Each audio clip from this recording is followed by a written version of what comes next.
আমরা প্রথম আমাদের সাফল্য যে আমরা মোনাফেক বেঈমান ফাসেক একটা সরকারকে সরিয়ে দিয়েছি। তারপরে সবাইকে নিয়ে আমাদেরকে কাজ করতে হবে, কেউ ছোট কেউ বড় না। আমি এই কথা কখনো বলিনি যে আওয়ামী লীগের প্রত্যেকটা লোককে বাড়ি দখল করা, এটা করা। আপনি two mistake can not make a right, আমি হাজারবার এগুলো বলেছি। কি আন্দোলন করেছেন আপনি? 1 থেকে 120 জন আপনার অনুষ্ঠানে আমি বলেছি যে এই মিলিটারি জেনারেল গুলোকে সরান। আপনি পেরেছেন? পারেননি। ভারতীয় একটা অফিস ঘেরাও করেছেন? পারেননি আপনি। আমি বিএনপি করি রে, কোনো কমিটিতে আমি নাই। বাট বি কেয়ারফুল, বিএনপির মতো এত বড় স্যাক্রিফাইস উপমহাদেশের রাজনীতিতে কেউ করে। সেদিন আওয়ামী লীগের সমস্ত লোক ঘর ছেড়ে দৌড় মারছিল, এখন যেমন দৌড় মারছে। সেদিন ইন্ডিয়াতে তারা পালিয়েছিল, 71 সালে তারা পালিয়েছিল। সেই লোকগুলো, এতগুলো নিরপরাধ ভালো মানুষ, একটার পর একটা ফাঁসি দিল, জমি দিল। কি করেছেন আপনি? আপনাদের কপালে যেটা নাই। এখানে এক্সকিউজ মি, আমি কারোর বিরোধিতা করিনি সচরাচর, একান্ত প্রয়োজন না হলে। আমাদের বোধহয় ছাত্র নেতা হবেন উনি, জিন্নাহ সাহেব যে কথা বললেন, উনি না জেনে এই কথাগুলো বলেছেন, এটা বলা উচিত না। ডক্টর ইউনূস সম্পর্কে কি আন্দোলন আমি করেছি সেটা ওনার খবরই নেই। এই নিউ ইয়র্ক একটা বড় জায়গা, যখন ওনার ওই 6 তলা 8 তলাতে তোলা হয়েছে, ইলেকট্রিসিটি দেওয়া আছে, দুনিয়ায় একজন যদি প্রতিবাদ করে, এখানে একটা নাম আছে প্রবাসী বাংলাদেশি নাগরিক সমাজ।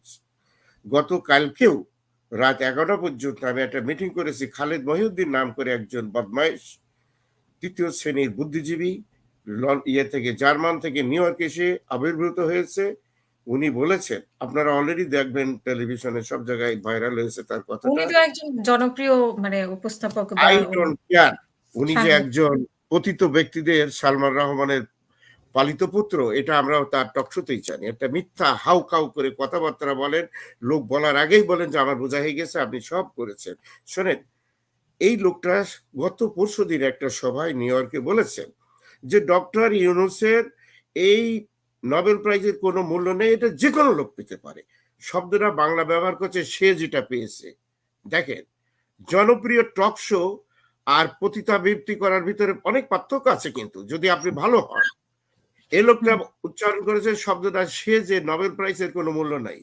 তারপরে একটা 3য় শ্রেণীর সংগঠন যেটা তৈরি করার সময় একটা পত্রিকার নাম ধরে উনি বলেছেন, এই ঠিকানা পত্রিকা থেকে মাঝে মাঝে যে অ্যাওয়ার্ড গুলো দেওয়া হয়, এই অ্যাওয়ার্ডের মতোই এটা প্রাইজ, হয়তো 1 লাখ টাকা, 2 লাখ টাকা, 5 লাখ টাকা, 1 কোটি, 2 কোটি, এই যে কথাগুলো বললাম, এটা কোট, এটা হবে, এটা বড় কিছু না। তারপরে ঠিকানা পত্রিকাটাও তো একজন আওয়ামী লীগ নেতার, আমি যতটুকু জানি। এই পত্রিকা আমি কালকে রাত্রি একমাত্র সাহিত্যিক, সাংবাদিক, লেখকদের নিয়ে, বুদ্ধিজীবীদের নিয়ে আমি কালকে প্রতিবাদ করেছি এই কথার জন্য। এবং তাকে প্রথমবারের মতো সে বুঝতে পেরেছে, সে মাসখানিক হলো এখানে হয়তো আসছে, তো সে জানে না যে এই বনে অনেক সিংহ থাকে। এটা কালকে জানান দেওয়া হয়েছে সব জায়গায়, আপনারা দেখবেন আমার নামে, এবং আমার সাথে আরো 12-14 লোক ছিল। তবে জিন্নাহ সাহেব যে কথাটা ভাবাবেগ করেছেন, ভাই সাহেব ছাত্র রাজনীতি করেন, আমি যদি আপনাদের মিস্টেকের কথা বলি, আপনি তো এখনই ফেলে দিয়ে মারবেন দৌড়। আপনার থেকে বড় বৈজ্ঞানিক ছিলাম আমি নিজেই, চুল ছিল লম্বা। স্বাধীনতা যুদ্ধের পরে আমরাও বহু তত্ত্ব দিয়েছি, আপনারা ব্যর্থ হননি। আপনি ইউনূস সাহেবের কাছে কি চাচ্ছেন? আপনি বড় বিপ্লব করেছেন জেনারেলজি, বৈষম্য বিরোধী ছাত্রদেরকে আমি নিয়ে গেছি, আমি আন্দোলন করছি ওদের সাথে, তাদের মিস্টেক গুলো দেখেছি, যে মিস্টেক আই হ্যাভ কমিটেড 55 বছর আগে। আপনার চুপুকে সরাতে পেরেছেন? পারেননি। কি আন্দোলন করেছেন আপনি? 1 থেকে 120 জন আপনার অনুষ্ঠানে আমি বলেছি যে এই মিলিটারি জেনারেল গুলোকে সরান। আপনি পেরেছেন? পারেননি। ভারতীয় একটা অফিস ঘেরাও করেছেন? পারেননি আপনি জেনারেল জির কথা বলে এখন সবাইকে সমানভাবে দিচ্ছেন। আপনাদের একটা জিনিস ভালো লেগেছে, বৈষম্য বিরোধী ছাত্র জনতা। আমি বিএনপি করি রে, কোনো কমিটিতে আমি নাই। বাট বি কেয়ারফুল, বিএনপির মতো এত বড় স্যাক্রিফাইস উপমহাদেশের রাজনীতিতে কেউ করেনি। আপনি জেনারেল জি কি করবেন? 72, 73, 74 সালে ইলেকশনে সমস্ত কলেজ ইউনিভার্সিটিতে বৈজ্ঞানিক ছাত্রলীগ ছাড়া আর কেউ ছিল না। এমনকি আমাদের চাপে পড়ে তিনি 75 সালে বাকশাল ঘোষণা করেছেন। ইতিহাস থেকে আপনারা শিক্ষা নেবেন। বেশি বলবেন না জেনারেল জি জি জি জি। কি করেছেন? ভারতীয় যে রয়্যাল এজেন্ট একটা অফিস ঘেরাও করেছেন, একটা পেরেছেন আপনি ইউতে। আপনারা যে অবস্থায় যাচ্ছেন, আমরা যদি ছাত্র জনতা শুধু আপনাদের পরে নির্ভর করি, তাহলে আমাদের দেশপ্রেমিক মানুষগুলোর একটা অস্তিত্ব থাকবে না। এখানে মেজর সাহেব আসে বলুক কত বড় সিকিউরিটি থ্রেট আছে। আপনি বড় বড় বলি দিলে হবে কি? আপনাদের ক্ষমতায় যাওয়া উচিত ছিল না। আপনারা বিপ্লবী সরকারের অ্যাডভাইজার থাকতেন ইরানের মতো। আপনার প্রত্যেকটা জিনিস আপনাদের দেখা উচিত ছিল, যে কাকে নেওয়া হচ্ছে, কাকে দেওয়া হচ্ছে, কে কি কোন পজিশনে দেওয়া হচ্ছে। আপনার কয়দিন ফেল হয়ে গেলেই আপনার মাঠ থেকে দৌড় মারবেন। কি করবেন? 72, 73, 74, 75 সালে যারা আপনারা বললেন যে এদের মুক্ত করা হয়েছে দেশকে, 75 সালে ফেরাউনি দ্বারা মুক্ত করেছে। কি বলছে আব্দুল মালিক উকিল? বলছে মাউ ভাই এটা ভালো করে বলতে পারবেন। সেদিন আওয়ামী লীগের সমস্ত লোক ঘর ছেড়ে দৌড় মারছিল, এখন যেমন দৌড় মারছে। সেদিন ইন্ডিয়াতে তারা পালিয়েছিল, 71 সালে তারা পালিয়েছিল। সেই লোকগুলো, এতগুলো নিরপরাধ ভালো মানুষ, একটার পর একটা ফাঁসি দিল, জমি দিল। কি করেছেন আপনি? আপনাদের কপালে যেটা নাই, আজ থেকে 15-20 বছর মা বাবার কথাটা খেয়াল করবেন। কিন্তু এই বাচ্চা ছেলেগুলোর কথা আপনি বলেছেন, দে মাস্ট থিঙ্ক টুয়াইস। জনগণকে যদি উজ্জীবিত করতে চান, আপনার কোন ক্রমে ক্ষমতা দখল করা উচিত ছিল না। বিহাইন্ড দি সিন ঠিক ইরানের ছাত্র রেভলিউশনারি গার্ড গুলো, ডক্টর মোরসি গেছে আপনাদের সামনে, মনে আছে না? বসন্ত হয়েছে, আরব বসন্ত। সেখানে হওয়ার পরে সেই দেশকে প্রেসিডেন্ট ওবামা বলল যে গণতন্ত্রের সূতিকাগার। এই আমি এখানে বক্তৃতা দেবো ফরেন লিডার হিসেবে, এবং আপনারা দিয়েছেন আল আজহার ইউনিভার্সিটি, উনি বক্তৃতা দিয়েছেন। 1 মাসের ভিতরে ইসরায়েল বলল ইজ নো গুড। সেই ফিরআউনের আমল থেকে ডক্টর মোরসি, যিনি যুক্তরাষ্ট্র থেকে পিএইচডি করেছেন, তাকে কি নির্মম ভাবে মারা হয়েছে। এক রাত্রি 700 লোককে তাহরির স্কোয়ারে মেরে ফেলতে হয়েছে। ভাই সাহেব, ইতিহাস থেকে লার্ন করবেন, বেশি লাফাবেন না। জেনারেল জি চিনি আমরা। আপনাকে করতে হবে সবাইকে নিয়ে, ভালো মন্দ যারা আছে। এ কারণেই যখন আপনি বলেন, আমি বারবার আপনার সহিত বলেছি, two mistake can not make a right. আওয়ামী লীগের ভিতরে যারা ভালো দেশপ্রেমিক মানুষ আছে, আমার দেশ গঠনে তাদেরকে নিতে আমার কোনো আপত্তি নেই, কোনো আপত্তি নেই। তারা মেরেছে, আপনিও মারবেন। বিএনপির ভিতরে 2 নম্বর মাল আছে, তাদেরকে লাঠি মেরে আপনি বের করতে পারছেন না। আপনি কোন রকম, পুরো দেশটা এখন সিকিউরিটি থ্রেটের ভিতরে রয়েছে। আমাদের ন্যাশনাল ইন্টিগ্রিটি ধ্বংস হবে। ওদিকে চায়না একরকম বলে যাচ্ছে। আদানির কথা আমাদের মেজর সাহেব পরিষ্কার বলেছেন। এই আদানির সম্পর্কে একজন সাংবাদিক জিজ্ঞেস করেছিল আদানির কর্তৃপক্ষকে যে আপনারা একটা রাষ্ট্রের সাথে চুক্তি করলেন, এত অসম চুক্তি কিভাবে করলেন? এই don't ask me, ask your leader. তোমার 6 জন সেক্রেটারি ছিল, ওরা কি লেখাপড়া জানে না? তারা কি একবার ওই প্রশ্ন তুলেছে? 117টা চুক্তি করা হয়েছে। ভাই সাহেব, জেনারেল জি কে বলছি, বি কেয়ারফুল। একটা বাতিল করার কথা আপনারা বলেছেন। ইউ ফেলড কমপ্লিটলি, যেভাবে আমি ফেল হয়েছিলাম না বুঝে। সে সময় একই পরিস্থিতি ছিল। You must need to learn. আপনি জেনারেল জি করে একদম ইয়ে করেছে। চপ্পুকে সরালেন না কেন? কোন কারণে চপ্পু এখনো বসে আছে? আজকে হাসিনা আপনি বলছেন এখানে বাড়ি পাওয়া যাচ্ছে, ওখানে পাওয়া যাচ্ছে, এখানে পাওয়া যাচ্ছে। আরে আরো কত কি পাওয়া যায়। ওনার রেসিডেন্সি, এই যে জেনারেল ওয়াকারুজ্জামানের ধরেন, 2-3 জায়গায় ওনার রেসিডেন্সি পাওয়া যাচ্ছে। তারপরে দেখেন ওয়াকারুজ্জামান, এই যে মাও ভাই বলছে যে 600 অফিসারকে দেওয়া হলো, who is accountable for this? কে হবে? কোন কারণে আপনি ক্রিমিনালকে আশ্রয় দিয়েছেন? ইতিহাস থেকে আপনি আমরা দেখান। দিলেন এটাকে হ্যান্ড ওভার করা ছিল অথরিটির কাছে, বন্দি করা উচিত ছিল। আজও পর্যন্ত আপনার বন্দি করা উচিত ছিল, আপনি ছেড়ে দিয়েছেন। ভাইস জেনারেল জি, আপনার কোথায় ছিলেন? বর্ডারে ছিলেন। Be careful. আমি আমার মিস্টেক থেকে শিখছি। You must need to learn it. আপনারা ক্ষমতায় যাচ্ছেন, এখন রাস্তায় দৌড়দৌড়ি করে বেড়াচ্ছেন। So what? 2 মাস 3 মাস পরে আপনাকে চিৎ করে ফেলে দেওয়া হবে, আপনাকে ধরে ধরে হত্যা করা হবে। আপনি কি করবেন? আপনি দেখেননি আয়না ঘরের কথা? আপনি দেখেননি যে 71 সালে যুদ্ধ করেছে, এই করেছে, তা করেছে, উল্টো পাল্টা করে ভালো লোকগুলোকে কত বছর পরে ফাঁসি দিয়েছে। Will protect you? এই তস্কর বাহিনী 15-20 বছর পরে যদি এসে আপনাকে ধরে, ডক্টর শওকত চিরকাল বেঁচে থাকবে না। হ্যাঁ, মাহবুব থাকবে না, জেনারেল সাহেব এখানে মেজর সাহেব থাকবে না। Be careful. তাহলে কাজটা যেটা করতে হয়, আপনি ইনকমপ্লিট কাজ করে বসে আছেন। করে আপনি বলছেন আমি কারোর কথা শুনবো না, বুদ্ধিজীবী। আর একটা জিনিস বলি, যেহেতু ডক্টর ইউনূসের নাম আপনি ধরেছেন, আমি একমাত্র ছাত্র, বহু 30টা মিটিং এ গেছি তার সাথে। প্রেসিডেন্ট ক্লিন্টন নিয়ে গেছে, gold medal of freedom, Congressional gold medal তিনি আমাকে নিয়ে গেছেন। বেশি ইউনূস ভক্ত হতে চেন না। 4টে বছর রাস্তায় ছিলাম আমি এই ডক্টর ইউনূসের সম্মান নিয়ে। আমি 2013 তার পাবলিক ডিসিশন দিয়েছি। তার আগে তার চ্যান্সেলর গভর্নমেন্টের যে প্রারম্ভিক যেখানে 250 জন পিএইচডি ডক্টরেট ছিলেন, আর আমি ছিলাম নগাল্যান্ড ইউনিভার্সিটির প্রফেসর, আর তারা ছিল সিটি ইউনিভার্সিটির প্রফেসর। তাদের সামনে আমি ওনার পরিচয় তুলে দিচ্ছি। আপনি ইউনূস সাহেবের কথা হঠাৎ বললেন কেন? Do you know that who is Yunus? এবং তার পক্ষের লোক আছে কিনা আছে? আমি বললাম কালকে রাত্রি রাত 11টা পর্যন্ত দিয়েছি। জেনারেল জি আসবেন না, আগে ইউনূস সাহেবকে বোঝার চেষ্টা করবেন। আমাদের মেজর সাহেব বলেছেন সারা দুনিয়ার প্রেসিডেন্ট প্রধানমন্ত্রী ওনার দেখলে তো উঠে দাঁড়ায়। সেই লোকটা আমাদের সৌভাগ্য। কিন্তু you put him in a big play. আপনি যদি মাহবুব ভাই একটা কথার ইঙ্গিত দিয়েছেন, আমাকে যদি বলা হয়তো যে ডক্টর শওকত আপনি হবেন এখানে, আমি মাপ চেয়েছিও টক শোতে আমি বলেছি আপনি ইউনূসের এত ইয়ে যান, আপনার তো সবার ধারণা যে আপনি অ্যাডভাইজার।